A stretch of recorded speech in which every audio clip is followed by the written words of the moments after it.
Question: what's more expensive, Bel Air or Beverly Hills? The answer right after this intro, but yes, today we're gonna talk Bel Air real estate, prices, a little bit of history, why the heck are people even moving here, and then at the end we'll take a tour of 3 different pockets in Bel Air, including the most expensive. But speaking of expensive, by median price, Bel Air is less expensive than Beverly Hills by like a landslide, but there's a huge but that we'll talk about later.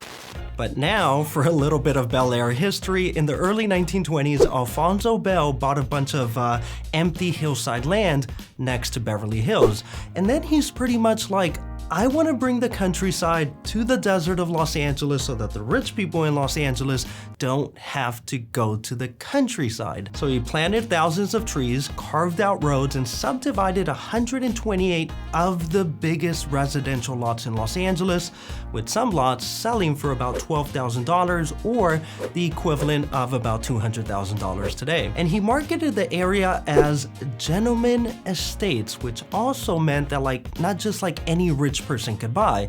There was a strict application process that specifically also said no movie stars. Bell, turns out, was a religious man, and he thought the people from the movies were, well, pretty much evil. And fast forward to today and you got the Fresh Prince of Bel Air, and that $12,000 lot is now worth like $12 million, like the dirt alone. So who lives in Bel Air? Well, on one side you have world famous past residents like Prince and Ronald Reagan and people who can afford to buy $150 million houses, but you also have like regular, normal, rich people with like $2.5 million houses. And as we'll see later, it kind of really just depends on where you live or where you buy. So why the heck are people moving to Bel Air? Well, there's typically 3 reasons: countryside seclusion, views, or land, like more land. But now for reasons you wouldn't move to Bel Air. One, you're definitely not moving here for walkability unless the walking is in your backyard. And as far as a sense of community, your neighbors don't really want to meet you, and that's why there's generally no sidewalks in Bel Air, and many of the houses are hidden behind massive gates or like a bunch of hedges. But at the same time, it's for the same reasons why high-profile people choose to live in Bel Air. Seclusion, but not too much of it, like they still want to be able to drive to 7-Eleven and get a cup of coffee. But now for the fun stuff, let's talk real estate. And by the way, my name is Daniel RANGEL, real estate agent in Los Angeles, servicing Bel Air. If I can be of any help, it would be an honor. And for a free consultation on buying or selling, you can find my information in the description below. And if you like this video, don't forget to hit like or subscribe. But now, the median price for a single family house in Bel Air is about $3.9 million, making it less expensive than the city of Beverly Hills and Brentwood, but more expensive than Westwood and the Hollywood Hills. Now, out of all of these other neighborhoods, Bel Air by far offers some of the biggest lots, with the median lot size being around 21,000 square feet compared to about 14,000 square feet in Beverly Hills. At the same time, Bel Air is home to more sales over $90 million than any of these other neighborhoods. Also, Bel Air is home to the largest house on record in Los Angeles at about 100,000 square feet, which is infamously known as the One.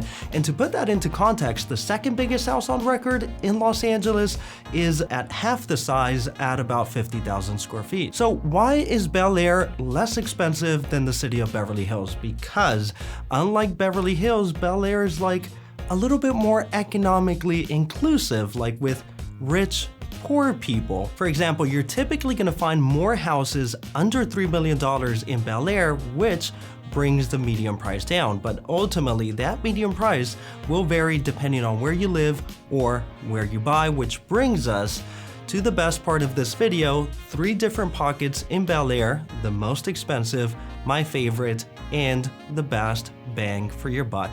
And Bel Air neighborhood number 1, the most expensive, the Lower East Side between Bellagio Road and Beverly Glen. Now, while the median price for a single family house in Bel Air in general is about $3.9 million, the median price for a house here is about $70 million, which by median price in the past 2 years makes it more expensive than the most expensive pocket in the city of Beverly Hills. Now, this section of Bel Air can be further divided into Eastgate and Westgate, or according to me, new money and old money. And recently 2 properties sold that epitomize and define this idea of East and West and old and new money. On the Eastgate, representing old money, you got the Chartwell Estate with traditional architecture built in the 1930s on a massive 8-acre piece of land that sold in 2019 for $150 million.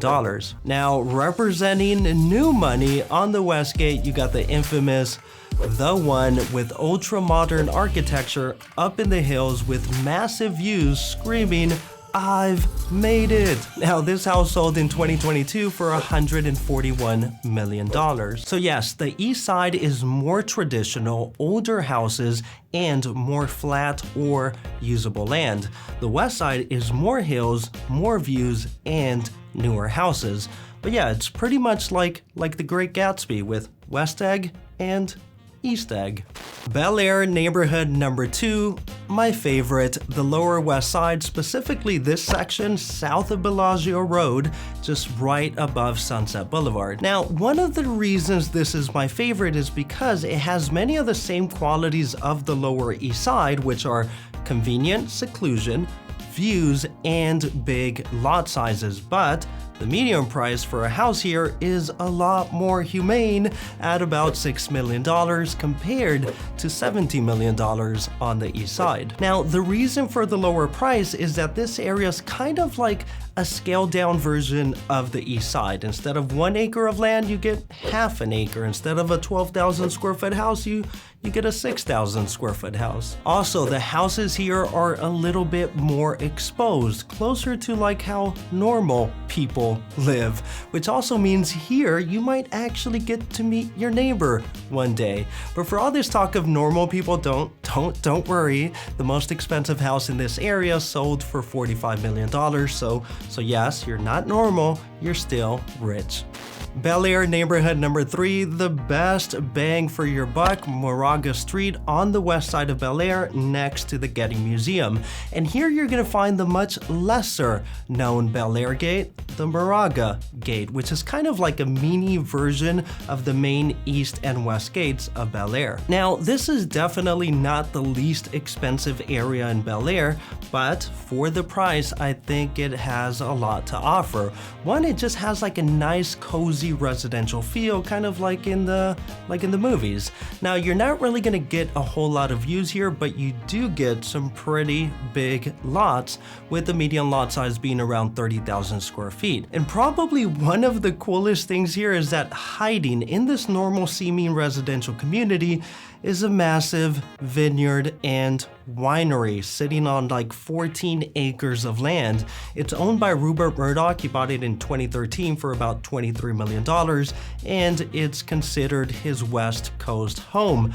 But forget that, the cool thing here is being neighbors with a winery. And naturally, the wine company is called Moraga Bel Air. Now, the median price for a house on Moraga Drive is about $4.5 million. But yes, in summary, Bel Air is the countryside that was brought to the desert of Los Angeles so that the rich people in Los Angeles wouldn't have to go to the countryside. And by the way, my name is Daniel Rangel, real estate agent in Los Angeles, servicing Bel Air. If I can be of any help, it would be an honor. And for a free consultation on buying or selling, you can find my information in the description below. And if you like this video, don't forget to hit like or subscribe. But either way, thanks a bunch for watching and have an awesome day.